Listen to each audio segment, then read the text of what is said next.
நம்ம விருந்தோம்பல்ல தக்காளி தோசை ஒரு சிம்பிளான டிஃபன் இன்னைக்கு பார்க்க போகிறோம். இதுக்கு வந்து 1 கப்பு இட்லி ரைஸ் எடுத்துக்கோங்க, 1/2 கப்பு பச்சரிசி, 1/4 கப் அளவுக்கு உளுந்தம்பருப்பு.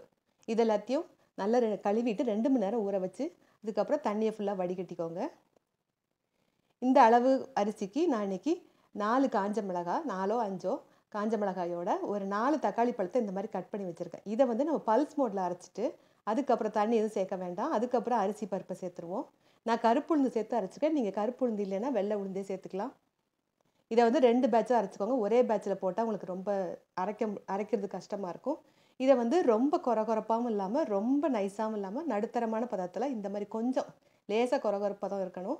அரைச்சிட்டு மாவை இந்த மாதிரி ஒரு பாத்திரத்துக்கு மாற்றிட்டு இப்போ வந்து நல்ல கெட்டியாக இருக்குது மாவு. இதுலேருந்து 1 கப்புலேருந்து ஒரு 2 கப்பு வரைக்கும் தாராளமாக தண்ணி சேர்த்துக்கோங்க. மாவு ரொம்ப திக்காக இருந்தால் தோசை நல்லா வராது. நல்ல தண்ணியாக இருக்கணும். நீங்கள் கொஞ்சம் கொஞ்சமாக கன்சிஸ்டன்சி செக் பண்ணிவிட்டு தண்ணி அட்ஜஸ்ட் பண்ணிக்கோங்க. இப்போ வந்து தக்காளி தோசை மாவுக்கு தேவையான உப்புன்னு வந்து செக் பண்ணிவிட்டு சேர்த்துக்கோங்க. 1/2 டீஸ்பூன் ஜீரகம், ஒரு 1/2 டீஸ்பூன் அளவுக்கு மிளகாய்த்தூள். நம்ம ஏற்கனவே காஞ்ச மிளகாய் சேர்த்துருக்கோம், கொஞ்சமாக சேர்த்தா போதும். ஒரு 1/4 டீஸ்பூன் மஞ்சள் தூள், கொஞ்சமாக கருவேப்பிலை, அப்புறம் சின்ன வெங்காயமும் பெரிய வெங்காயம் ஏதோ ஒன்று 1/4 கப் அளவு சேர்த்துக்கோங்க, பொடிசாக நறுக்குனது. இப்போ இதெல்லாத்தையும் சேர்த்து நம்ம கலந்து விட்டுருவோம். இன்னும் கூட மாவு எனக்கு நல்லா கெட்டியாக இருக்குது. நான் இன்னும் கொஞ்சம் தண்ணி சேர்க்க போகிறேன். இதுக்கு வெங்காயம்லாம் வதக்கணும்னு இல்லை, பச்சையாக சேர்த்தாலே போதும். ஜீரக வாசம் உங்களுக்கு பிடிக்கலைன்னா நீங்கள் ஸ்கிப் பண்ணிக்கோங்க. இன்னும் கொஞ்சமே நல்ல கெட்டியாக இருக்குது மாவு வந்து. நம்ம இது வந்து ரவா தோசை மாதிரி தான் ஊற்ற போகிறோம். அதனால் இன்னும் கொஞ்சம் நல்லா தண்ணி சேர்த்துட்டு அதுக்கப்புறம் மாவு பார்த்திங்கன்னா கரெக்டாக இருக்கும். அரைக்கிறது வந்து ரொம்ப நைஸாக அரைச்சிடாதீங்க. அது தோசை வந்து வேறு மாதிரி டெக்ஸ்சர் மாறிடும். கொஞ்சம் தண்ணியாக தான் இருக்கணும் மாவு. இந்த மாதிரி கொஞ்சம் கெட்டியான மோர் பதத்தில் இருந்தால் சரியாக இருக்கும். ரவா தோசைக்கு நல்ல தண்ணியான மோராக இருக்கும். இதுக்கு வந்து கொஞ்சம் கெட்டியான மோர் பதத்தில். இப்போ ஒரு இரும்பு தோசைக்கல்லை சூடாக்கிட்டு ரவா தோசை மாதிரியே ஓரத்துலேருந்து விடுங்க.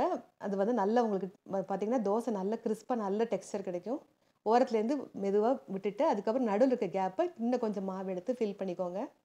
இப்போ வந்து நல்லா கொஞ்சம் மாவு வெந்த மாதிரி வந்த உடனே ஒரு டீஸ்பூனோ 2 டீஸ்பூனோ எண்ணெயை வந்து முதல்ல மேலே கொஞ்சம் ஊற்றிட்டு அதுக்கப்புறம் சைட்லலாம் கொஞ்சம் எண்ணெய் ஊற்றிடுங்க.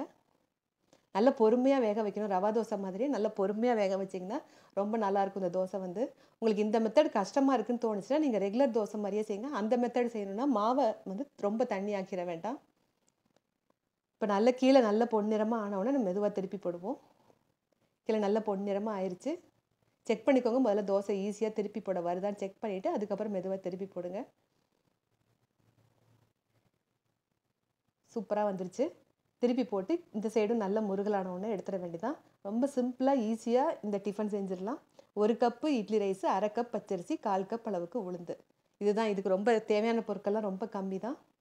நீங்களும் இந்த தக்காளி தோசையை இதே செய்முறையில் செஞ்சு பாருங்கள். அளவுகள் எதுவும் மாற்றாமல். நன்றி, வணக்கம்.